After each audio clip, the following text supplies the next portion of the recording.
Hi everyone, my name's Tiki. This is the concert that I've had since about April, and she's Honduran mahogany on the deck and Cocobolo all around, which is beautiful wood, and it seems to have a beautiful sound. I've had this since April and last year, and it's just beautiful to play. As it got older, it just got better and better. This is the new Tenor. I've had it for a couple of weeks, which was early January, and it's Cocobolo all over, and has a beautiful sound. It's I say it's only young, as in wood age, but it's going to get better and better. And at the moment, it's really good sounding. Joy to play, and it's just so well built. Silvio and the boys should be congratulated in a big way with the development they've been going through with Kevin Keith. It's been terrific. So here we go. As good as I can do.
This is one for the boys.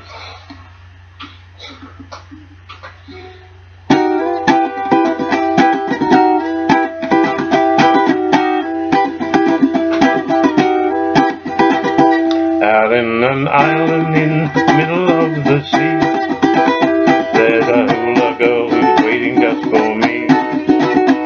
Her eyes are darker than the moonlight on the sea.